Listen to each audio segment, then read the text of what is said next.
그 아합 왕에게 가가지고 내가 다시 이야기하기까지 이스라엘에 비는커녕 이슬도 한 방울 내리지 않을 거라고 말해라 이렇게 말씀하셨어요. 이스라엘은 이제 뭐 건기와 우기로 나눠지는데 여기 또 이스라엘 갔다 오신 우리 홍 사장님이 계셔가지고 이스라엘도 못 갔다 온 사람이 이것도 말하기가 너무 부끄럽네요. 홍 사장님 그냥 이렇게 좋게 봐주십시오. 그러니까 이스라엘을 갔다 와야 되는데 전쟁이 나가지고 건기와 우기로 나눠지는데 그런데 비가 내리는 것도 중요한데 대부분은 이 비가 이 산에서 이 비를 쫙 받아들여 가지고 나중에 이슬처럼 내리는 게 많고 또 그리고 그 이슬이 비의 역할을 또 감당하죠. 그래서 이슬도 굉장히 중요한데 비는커녕 이슬도 안 내리겠다 이렇게 하나님이 말씀하라고 한 거예요. 누구 앞에서? 아합 앞에서. 그런데 이 아합이라는 사람이 우리는 악한 이세벨 여왕과 함께 이스라엘의 바알 우상을 숭배하고 아세라 우상을 숭배하게 만든 그런 좀 정신 나간 왕처럼 생각이 되죠. 그냥 못되고 정신 나간 놈 같고. 그런데 사실 이제 성경학자들의 주석을 보면은 아합은 어떤 왕이냐면은 그 아버지 때부터 그러니까 북이스라엘이 이렇게 막 되게 정신없고 왕도 막 계속 바뀌고 막, 얼마 왕권을 얼마 휘두르지도 못하고 또 시나이에서 죽고 막 이러면서 그런 일들이 계속 벌어졌어요. 그러면서 이제 아합의 아버지 왕조가 들어섰는데 이 사람이 굉장히 그 잘 싸웠던 거예요. 전쟁에 능한 사람이었고 심지어 이 아합도 굉장히 잘 싸우는 왕으로 이제 주석가들이 역사를 말할 때 이제 이야기를 하더라고요. 그러니까 이스라엘 사람들 입장에서는 아합이 아무 능력도 없고 아무 파워도 없는데 그냥 바알과 아세라 신 갖다 놓고 이걸 섬겨라 이렇게 하면 말 듣겠어요? 안 듣죠. 그런데 아합이 그렇게 말할 만한 좀 힘이 있는 사람이었어요. 싸움도 잘하고 그리고 그 혼란스러웠던 그 정치를 안정시키는 역할도 했던 거예요. 그러니까 이스라엘 사람들이 아합을 따르기도 했던 거죠. 그런데 이제 아합이 결정적으로 우상 숭배하는 그런 일을 통해서 또 나라의 힘을 계속 쥐려고 했던 것 때문에 하나님이 엘리야 선지자를 보내셔서 그의 잘못을 책망하게 하시고 이제 돌이키게 하려고 하신 거예요. 그래서 3년이라는 시간 동안 가뭄이 들었던 거예요. 3년이라는 시간 동안. 그러니까 하나님은 단순히 아합을 죽여버리고 가뭄에 바싹 말라버린 작물처럼 없애버리려고 한 게 아니라 그 3년이라는 이 가뭄의 고난의 기간 동안 너가 깨달아라. 이거는 그냥 우연이 아니구나. 이렇게 3년 동안 비도 이슬도 내리지 않는다는 것은 이것은 날씨와 모든 것들을 주관하시는 하나님께서 맡고 계시는 거구나라는 것을 깨달으라고 3년이라는 시간을 줬던 거예요. 그러나 아합이 깨달았을까요? 아합하고 깨달아야 되는데 아합이 못 깨달았어요. 지 못했습니다. 그래서 3년이라는 시간 동안 정말 완고하게 버티죠. 자, 먼저 엘리야가 이제 아합을 만나서 그 말했어요. 비는커녕 이슬도 안 내릴 겁니다. 그렇게 말을 하고 그 다음에 하나님께서 하신 말씀이 뭐냐면은 자 이제 그렇게 말했고 그리고 너는 어디로 가라? 그릿 시냇가로 가라 이렇게 말씀하셨어요. 아니 왕 앞에 서서 이렇게 담대하게 말했으면 그 뒤에 좀 왕과 대척되는 지점에 딱 서서 계속 이렇게 메시지를 전하면 좋은데 하나님께서 너 요단강 동쪽에 있는 그릿 시냇가에 숨어라 이렇게 말씀하셨어요. 그리고 엘리야는 하나님께 순종하는 사람이었으니까 정말 요단강 동편으로 가서 그릿 시냇가에 숨었습니다. 그리고 그때 숨어 있는 엘리야에게 하나님께서 까마귀를 통해서 아침 저녁으로 고깃덩이와 빵을 먹여주셨고 그리고 그 시냇가의 물을 마시면서 시간을 버틸 수가 있었습니다. 허나 시간이 지나면서 이제 시냇가의 물도 말라버리게 되고 그래서 거기를 떠나라고 하나님 또 말씀하셨어요. 그래서 두 번째 또 간 곳은 사르밧이라는 곳에 있는 여인에게 갔어요. 그래서 이 과부 여인도 먹을 게 하나도 없고 밀가루 한 줌이랑 기름 조금 빵 만들어서 자기와 아들이 만들어 먹고 이제 죽어야지 그렇게 생각하면서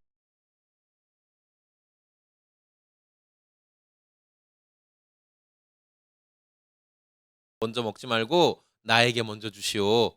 아까 이 여인도 너무 당황했을 거예요. 이 사람 뭔가. 그런데도 엘리야가 하나님께 받은 말씀이 있기 때문에 당신이 먼저 먹지 말고 나에게 먼저 주시오. 그 말도 안 되는 부탁에 순종합니다. 그래서 만든 빵을 엘리야 선지자에게 먼저 드렸죠. 그러니까 엘리야의 말대로 이 여인이 살아있는 날 동안 그 식구들이 마르지 않는 기름과 끊임없이 나오는 밀가루를 통해 계속 먹을 것을 공급받을 수가 있었다라는 거예요. 그 뒤에 아이가 죽었을 때, 여인의 아들이 죽었을 때도 엘리야가 또 이 아들을 살리는 놀라운 기적도 보여주게 됩니다. 또 오늘 18장 말씀에는 오바댜라는 사람이 나오는데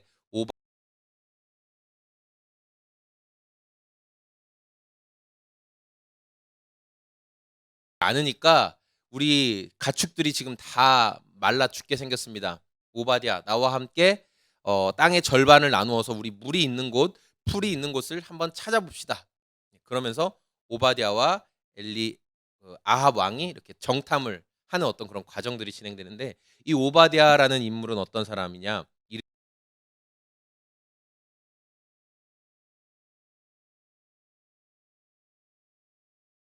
그런 사람들, 제사장들을 이렇게 죽이려고 할 때 100명이나 오바댜가 숨겨서 그들을 살려주는, 먹여주고 숨겨주고 하는 일들을 감당했던 하나님 앞에 선 사람, 하나님을 경외하는 사람이 있었다라는 거예요. 그래서 이 오바댜가 엘리야 선지자를 만나게 되고 엘리야 선지자가 너 빨리 아합에게 가서 내가 나타났다고 말해라 이렇게 이제 이야기하는 장면들이 이제 말씀에 쭉 등장하는데 제가 오늘 17장부터 18장까지 며칠간 말씀을 묵상하면서 이런 생각을 하게 됐거든요. 그 엘리야 선지자가 아합 왕에게 굉장히 멋진 메시지를 하고 근데 하나님이 요단강 동편 그리시네가로 가서 숨어라 이렇게 말씀하시고 또 거기 숨어서 있는 동안 먹을 것을 공급해 준 것은 어떤 하나님께 헌신된 사람들이나 하나님께 충성된 그러니까 뭔가 기댈 수 있을 만한 사람들이 아니라 까마귀 까마귀였어요. 근데 까마귀는 막 그렇게 이스라엘에서 엄청 길조 좋은 징조 막 그렇게 여기는 그런 뭐 짐승은 아니거든요. 네. 막 시체도 먹고 그러니까. 그런데 이 새를 통해서 하나님께서 생각지도 못한 방법으로 엘리야를 먹이시고 입히시고 돌보셨죠. 또 사르밧이란 지역으로 하나님이 가게 하셨어요. 이제 그 그리시네가에 물이 다 말랐을 때. 근데 사르밧이란 지역은 또 어디냐면은 바알 숭배의 근거지입니다. 사르밧이란 지역은. 그러니까 여기는 이 이세벨 여왕에게 있어서도 굉장히 중요한 곳이고 바알 숭배가 완전 만연한 곳이었어요. 그런데 하나님이 그 말도 안 되는 엘리야에게 있어서는 마치 사자굴과 같은 그곳으로 가라고 하셔서 거기에서도 이 말도 안 되는 이 과부의 그 한 줌 빵을 통해서 먹이셨고 그 뒤에 계속 먹이십니다. 또 하나님이 때가 됐을 때 하나님을 섬기는 사람들이 다 죽었구나. 이제 정말 이 나라에서 이 이스라엘에서 하나님을 섬기는 사람들이 없구나라는 생각이 들 만큼 그런 힘든 시기 가운데 하나님은 오바댜라는 사람을 준비하셔서 제사장들을 살리고 또 아합과 엘리야 선지자가 만날 수 있도록 하나님께서 그렇게 일하시는 것을 볼 수 있다는 거예요. 기대하지도 않고 정말 내가 생각하지도 않았는데 하나님께서 여전히 일하고 계신다라는 것을 말씀을 통해 보게 되는 거예요. 제가 어제 저랑 저희 소금 제작소 교회 인스타 그 팔로워인 분들은 아시겠지만 제가 어제 글을 썼죠. 그러니까 이제 그걸 이제 말로 설명하면 더 쉬운데 제가 이제 18년 12월에 목사 안수를 받고 19년도에 이사를 내려왔습니다. 그리고 바로 얼마 되지도 않아서 바로 이렇게 청소년 세미나가 있었어요. 그래서 그 세미나를 좀 섬겨 달라는 요청을 받게 됐어요. 아, 근데 뭐 그때 그렇게 청소년 세미나를 진행하고 할 상황은 아니었지만 또 워낙 친한 목사님의 간곡한 부탁이 있어서 그때 찬양팀도 없었거든요. 심지어 이렇게 건반 적어도 이렇게 기타랑 건반 하나 정도는 적어도 있어야 되잖아요. 우리 청소년들이 잔뜩 오는데 막 드럼 이런 거 설마 막 그걸 못 하더라도. 그런데 그때 건반을 칠 수 있는 자매를 어떤 전도사님을 통해서 이게 연결해 가지고 그 자매가 정말 탁월한 자매였어요. 자매가 와서 정말 그 2박 3일간 반주를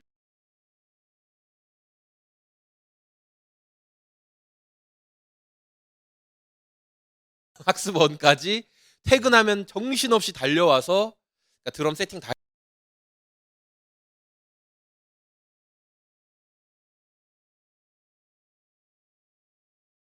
싱어도 해주고 베이스도 해주고 그래가지고 찬양팀이 이렇게 꾸려진 거예요. 너무 감사한 일이잖아요.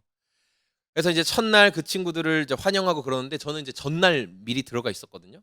근데 전날 거기가 옥천인데 몸이 제가 벌써 안 좋은 거예요. 막 춥고 막 너무 춥고 목도 좀 따끔따끔하고 그래서 아 이상하다. 평소 같으면 그냥 거기에 이제 있는 상비약 같은 거 먹고 버텼겠는데 내일 또 이렇게 세미나가 진행되고 집회가 되니까 아 그럼 안 되지 해서 제가 거기 옥천에 쭉 나가가지고 병원까지 갔어요.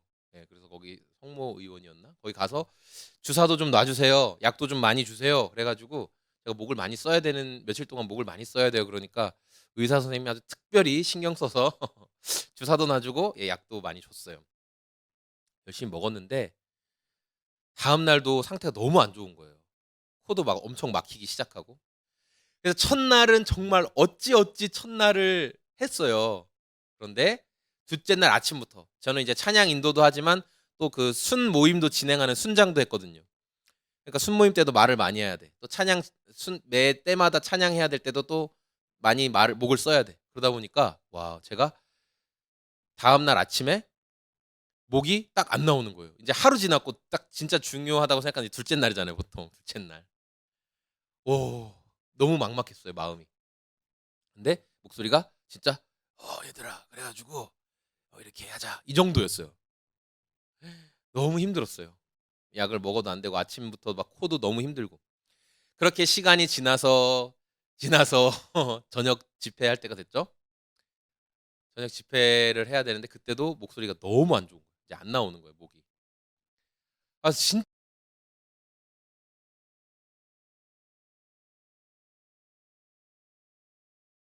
하여튼 뭐 그런 생각들 별 생각 다 들었어요. 과거에 이게 쉰 목소리로 그 과거에 어떤 교회에서 이렇게 주일 찬양 이렇게 했다가 수련회 갔다 와서 다음 날 이제 목 쉬어서 찬양했는데 그때 막 담임 목사가 저한테 막 너는 찬양의 영이 떠났다고 막 그래가지고 저 쫓아냈거든요. 그러니까 그런 트라우마도 막 다시 올라오면서 그러니까 되게 좀 힘들었어요. 자 이제 그런 상황 가운데 어쨌든 세미나가 끝났죠. 세미나 끝나고 저는 아 이제 너무 내가 부족하구나. 좀 관리 좀 잘할 걸. 뭐 그런 생각하면서 세미나가 끝나고 그리고 바로 그 몇 주 지나지 않아서 코로나가 빵 터졌어요. 예. 바로 코로나가 터졌어요. 그래서 그 뒤로 4년 동안 그 청소년 세미나는 진행되지 않았어요. 4년 동안. 그런데 어제 교회에 이제 있는데 제가 이제 오후에 목사 안수식을 또 참여를 해야 돼 가지고 이제 기다리고 이렇게 있었어요. 교회에 그냥 있는데 갑자기 누가 오시는 거예요. 그래서 누구지? 근데 어떤 자매가 안녕하세요. 그러면서 들어오셨어요. 비타 500 한 박스를 들고 그래서 혹시 누구 그러니까 목사님 저 기억하세요? 이렇게 물어봤어요. 여러분 얼굴을 모르는데 갑자기 어떤 자매가 저 기억하세요? 그럼 어때요? 기분이 어떨 것 같아요? 막 너무 좋고 막 그럴 것 같아요? 저는 아 내가 뭐 실수했나? 아 누구지? 뭐지? 이런 생각이 나들었어요. 아 진짜 미안한데 누군지 잘 모르겠다. 그랬더니 자기를 소개하면서 자기가 청소년 그때 세미나에 다녀왔던 친구다. 거기 그때 중학교 3학년이었는데 지금은 이제 대학생이 됐다. 오, 그러면서 우리 여기 서원대학교에 왔다는 거예요. 바로 이 뒤에 있는 서원대학교에. 와. 근데 그 자매는 저에 대해서 이름만 알았던 거예요. 그 교회 출신이고 그 교회에서 대학부 생활을 하고 또 전도사도 생활도 하고 그랬다는 걸 전혀 모르는 친구였어요. 시간 차이가 좀 있으니까. 근데 그 자매가 이렇게 지금 대학부를 담당하고 있는 담당 교역자랑 이렇게 이야기를 하다가 이제 그때 청소년 세미나 때 뭐 제 이야기가 나오고 제 이름을 기억하고 있어서 이성민 목사님이란 분이 있었는데 생각난다. 그렇게 얘기했더니 지금 거기 전도사로 있는 형제는 잘 아는 형제니까 야, 그 목사님 니네 학교 바로 옆에서 교회 개척해서 하고 계셔 이러면서 사정을 이제 말해준 거예요. 그래서 그 자매가 와야지 와야지 하면서 계속 미루다가 어제 새벽에 주님께서 깨우셔가지고 처음 새벽 예배도 갔대요. 그리고 이제 꼭 가야 되겠다는 생각이 들어서 오후에 찾아온 거예요. 그래서 이제 이야기를 했어요. 아, 그랬군요. 그래서 자기가 그 중학교 3학년 그때까지 선생님들도 그렇고 이렇게 중등부 막 선생님들이 야, 하나님도 너는 포기하겠다라고 말할 정도로 굉장히 좀 힘들게 하는 사람이었대요. 근데 그 청소년 세미나를 통해서 그때 자기랑 같이 있던 단짝 친구, 그 친구도 그렇게 많이 힘들게 하던 친구였는데 그 친구도 같이 그때 세미나 때 예수님을 만나고 그러면서 지금 둘 다 이렇게 미션 스쿨로 고등학교는 또 진학을 하게 되고 그러면서 또 정말 예수님을 위해 살아야 되겠다 그런 마음을 굳게 갖고 지금까지 살고 있다는 거예요. 그래서 이제 대학교 와서 또 선교 단체도 들어가고 뭐 이렇게 한 것 같아요. 그러니까 저 입장에서는 막 그래 예상했어. 그럴 줄 알았어. 제가 이랬을까요? 당연히 안 그랬죠. 너무 당황했거든요. 아, 그렇구나. 제가 말씀을 묵상하면서도 하나님께서 엘리야에게 까마귀를 통해 먹이시고 사르밧의 과부를 통해 먹이시고 또 오바댜 같은 사람을 예비시켜 주셔서 그렇게 격려해 주시는 분이시다라고 제가 말은 했으면서도 제가 말은 그렇게 했거든요. 야, 하나님 놀라운 방법으로 일하시는 분이야. 내가 막 낙심하고 막 죽을 것 같은 상황 가운데서도 하나님의 은혜가 한번 탁 치고 들어오면은 다 회복되는 거야. 하나님 한 말씀만 해주세요. 내가 네 삶을 통해 영광을 받고 있어. 이 한 말씀만 해주시면 하나님 저 괜찮을 것 같아요. 말은 그렇게 했지만 저의 마음으로 태도로 그 말씀을 진짜 믿는 태도를 보였냐? 그렇진 않았던 것 같아요. 말은 그렇게 했고 막연한 기대는 했죠. 하나님께서 그래도 들으시겠지. 하나님이 어떤 방법으로 은혜가 훅 치고 들어올지 몰라. 그래, 기대하자. 우리 홍 사장님 우리 그 얘기 했잖아요. 그렇죠?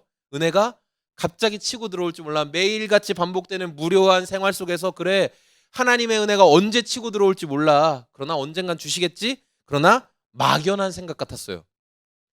근데 이 자매가 와서 그 얘기를 하는 거예요. 그래서 제가 그랬군요. 와, 그때 그 세미나가 자매에게 정말 좋았겠군요. 라고 말했어요. 아마 그때 하나님께서 특별한 은혜를 주셨나 보네요. 라고 말했어요. 자매가 또 얘기했어요. 그게 아니라 목사님이 자기한테 개인적으로 요한복음 몇 장 말씀, 또 여호수아 몇 장 말씀, 말씀을 외우고 있더라고요. 그러면서 그 말씀으로 자기들한테 이야기를 해주셨대요. 저는 생각이 날까요, 안 날까요? 안 나요. 전혀 안 나요. 저한테 있어 그 세미나는 목이 다 쉬어서 제대로 하지도 못하고 제가 찬양을 못 부르니까 우리 옆에 있던 그 전도사님들 싱어들이 그들이 다 채워줬어요.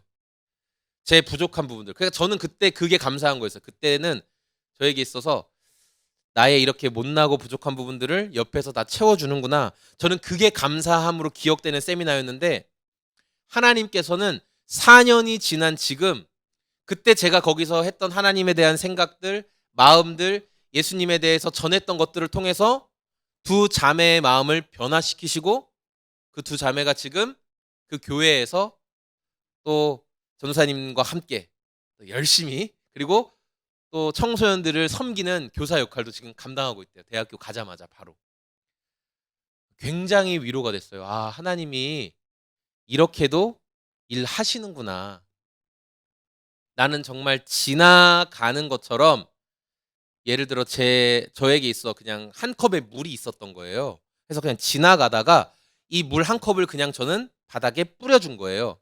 거기에 열매가 씨앗이 심겨져 있는지도 몰랐고 싹이 나 있는지도 몰랐고 그냥 메말라 보이기에 나 물 한 컵 있으니까 물 한 컵 줘야지 하고 제가 물 한 컵 뿌렸는데 4년 뒤에 그 땅 아래에 있던 씨앗이 터져 나와서 열매를 맺힌 걸 제가 보게 된 거죠.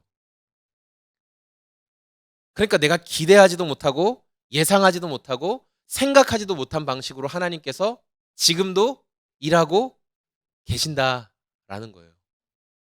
까마귀를 통해 먹이시고 사르밧 과부를 통해 먹이시고 오바댜 같은 사람을 통해서 하나님의 사람들을 보호하시고 나중에 엘리야가 엄청 지치잖아요. 바알과 아세라 선지자들과 싸워서 막 이기고 그들을 죽이고 그런 뒤에 지쳐서 나 죽겠습니다. 하나님 나 죽겠어요. 왜 그랬어요? 나만 남았습니다. 그러잖아요. 나만 남았다. 하나님을 경외하는 사람이 다 사라지고 나만 남은 것 같습니다. 로뎀나무 아래서 저 죽이세요. 저 이제 못 살겠어요. 이렇게 말하잖아요. 그런데 실상은 뭐예요? 하나님은 여전히 일하고 계신다. 그래서 여러분이 가지고 있는 그 예수님을 향한 믿음의 고백들, 그 마음들 언제 어떻게 뿌렸는지 모르게 하나님이 열매 맺게 하신다라는 거. 예. 우리 목사님도 들어오셨군요. 예, 목사님. 예. 이렇게 간증거리도 없고 메마른 제 삶인데 하나님께서 그런 위로를 주셨어요.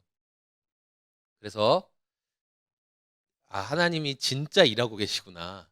하나님이 정말 일하고 계시구나라는 생각을 다시금 하는 시간이었습니다.